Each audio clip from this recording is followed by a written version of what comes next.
याशिका कुशवाहा है और मैं डाइट बजरंगटी द्वितीय वर्ष की छात्रा हूँ। आज मैं आप सभी के समक्ष एक कहानी लेकर प्रस्तुत हूँ जिसका शीर्षक है गुरु की महिमा। एक बार की बात है, एक विद्यार्थी था जिसका नाम था राहुल। राहुल को बचपन से ही जूडो खेलने का बहुत शौक था।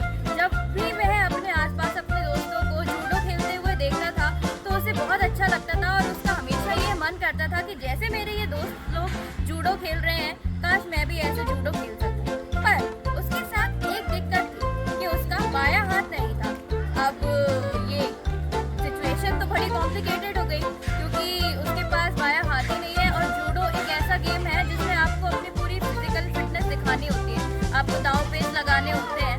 तो अब उसकी जो स्थिति थी बड़ी नाजुक हो गई थी कि अब उसका एक हाथ नहीं है और वो कैसे जूडो खेल पाएगा।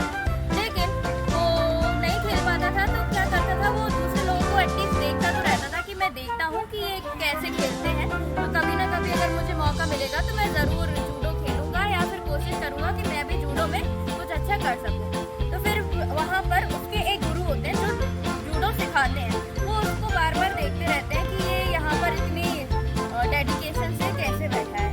तो उसको पूछते हैं वो जाके कि बच्चे आप यहाँ पर क्यों बैठे हो। तो वो बताता है कि गुरुजी मुझे जूडो खेलने का बहुत शौक है पर मेरा बायां हाथ नहीं है तो मैं नहीं खेल सकती। तो वो बोलता है कि चलो कोई बात नहीं, मैं तुम्हें जूडो खेलना सिखाऊंगा और अगली प्रतियोगिता में देखना तुम जीत के आओगे। तो वो उस बच्चे को साल भर एक ही दाव सिखाते हैं।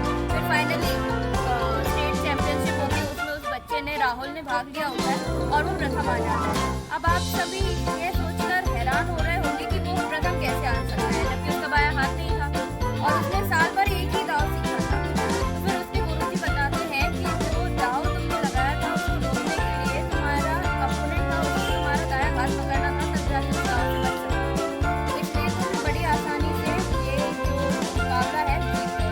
तो इस कहानी से हमें ये शिक्षा मिलती है कि हमारे जो गुरु होते हैं वो हमेशा राइट होते हैं, वो हमेशा हमसे ज़्यादा अच्छे से हमारी कैपेबिलिटीज़ को जानते हैं और अगर हमारे गुरु हमारे ऊपर कृपा करते हैं तो निश्चित रूप से हम हर चुनौती का सामना कर सकते हैं। हम हर कोई भी चीज़ जिसे हम चाहते हैं उसे अचीव कर सकते हैं। इससे हमें कोई फ़र्क नहीं पड़ता कि हमारे पास उसके लिए साधन हैं या नहीं है। तो अगर आप भी अपने गुरु की सच्चे मन से रिस्पेक्ट करेंगे, आदर करेंगे तो निश्चित रूप से आप भी वो सब कुछ पा सकेंगे जो आप हासिल करना चाहते हैं। धन्यवाद।